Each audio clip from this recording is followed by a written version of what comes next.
Počutje je v redu.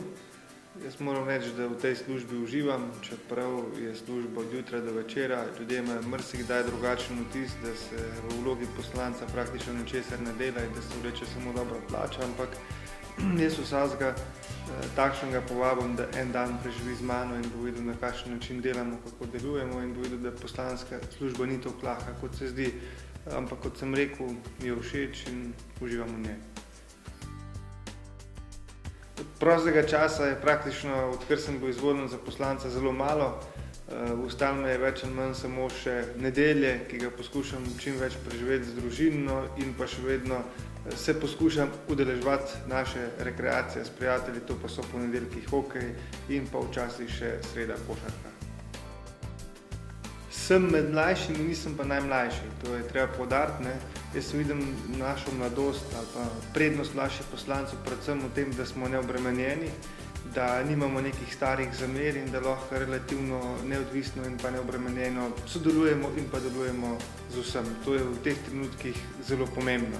Je pa res, da mogoče tisti nekoliko starejši parlamentarci na nas mlajše oziroma nove poslance gledajo nekoliko zviška, ampak jaz verjamem, da ko bomo se dokazali z našim delom in pokazali, kaj zmoremo in znamo, da bo tudi njihov odnos do nas se spremenil. Politika je v osnovi delo za ljudi. Delo za spremembe v družbi, delo za spremembe na bolje in tega se poskušam tudi sam držati. Čeprav ljudje večkrat nimajo tega vtisa, da se politiki trudimo za dobro vseh, je pa dejstvo, da včasih je spremembe težko doseči in pa tudi kakšne stvari zelo na hitro spremeniti. Tako da v osnovi pa ja, politika je delo za skupno dobro in dokler se tega držiš, jaz mislim, da si lahko uspešen v politiki, ko pa enkrat na to stvar pozabiš, te pa volitve slej ko prej izločijo. Ja, to je bil dogovor v poslanski skupini. Jaz sem to nalogo sprejel. Naloge vodje poslanske skupine so predvsem usmerjene v koordinacijo in pa organizacijo vsakega dela poslanske skupine in to poskušam v najboljši meri upraviti. Rekel bom, da na nek način v tem trenutku sanjamo naše sanje. Če bi nam še kdo pol leta nazaj rekel kaj takega, najverjetneje ne bi verjel v to ali pa bi ga nekoliko po stran gledali.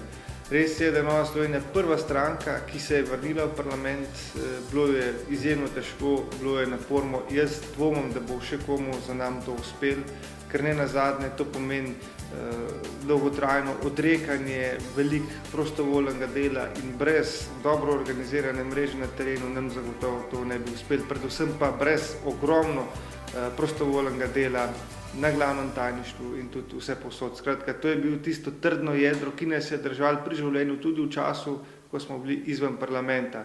Kampanja je naredila svoje. Jaz mislim, da smo v tej kampanji poudarjali prave teme, da smo stavili na prave stvari in rezultat je bil takšen, kakršen je bil tudi pričakovan. Torej, vrnitev v parlament. Želeli smo si še kakšnega odstotka več, ampak nažalost nam je tudi visoka volilna udeležba kakšen odstotek odvzela. 5% je za povratek v parlament soliden, zdaj pa prihaja trenutek, ko pa bo potrebno to stranko nadgraditi, doseči ali pa pripomoriti k temu, da bo ta stranka lahko rasla. In to je zdaj odgovorna naloga, ki se jo moramo lotiti. Meje so lahko samo v glavi, ne. Jaz mislim, da dolgoročno ta stranka lahko napreduje krepko čez 10%, seveda pa ob nekem primernem delu in pa ob jasnih in odločnih stališčih. Bistvena razlika med letom 2008 in 2011 je bila tudi ta, da smo v letu 2011 jasno in stabilno zastopali naša stališča, da ni bilo kakšnih bistvenih odstopanj. To mislim, da je tista bistvena razlika, ne? In seveda enotnost, ki jo leta 2008 ni bilo. In to našo načelno držo, to našo stabilnost na nek način kažejo tudi zdaj javnomnenjske raziskave.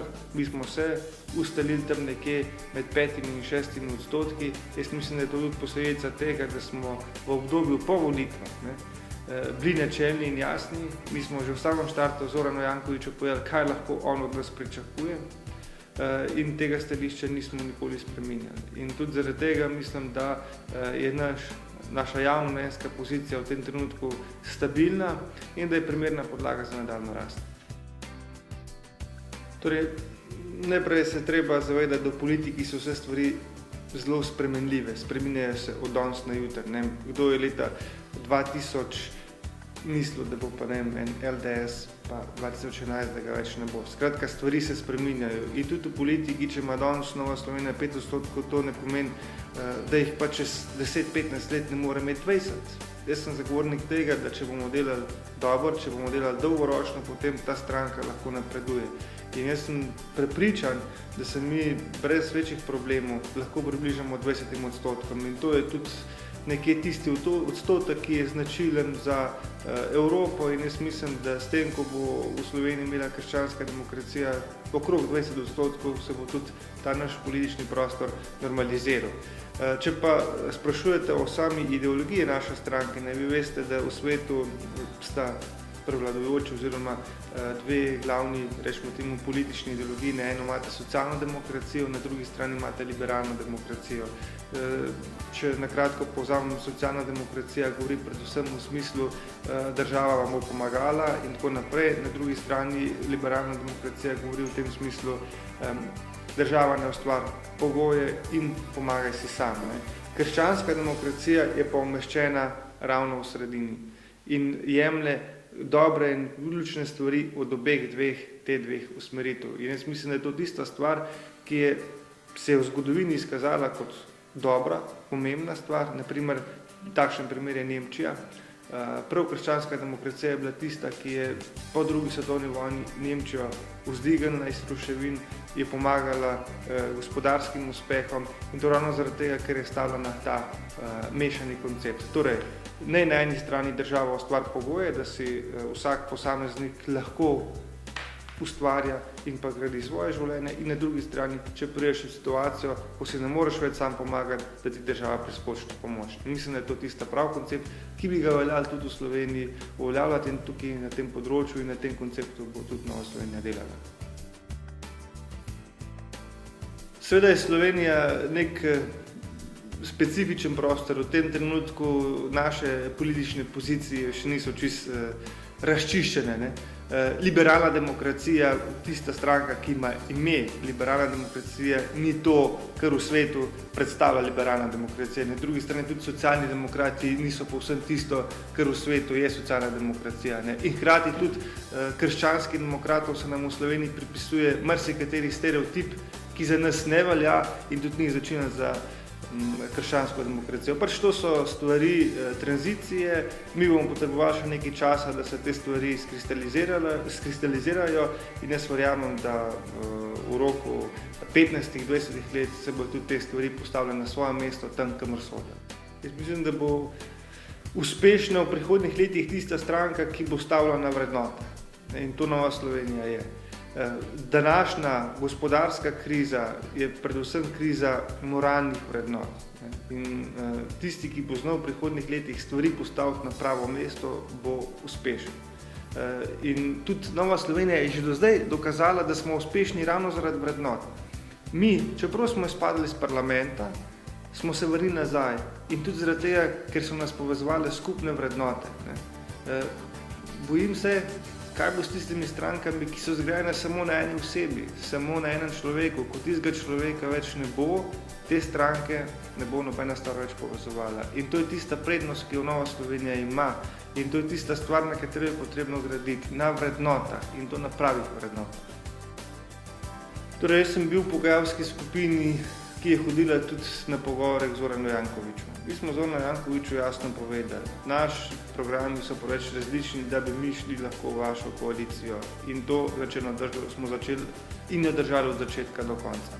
Ampak na teh pogajanjih se je zelo hitro kazalo, da ima Zoran Janković nek svoj koncept pa način razmišljanja.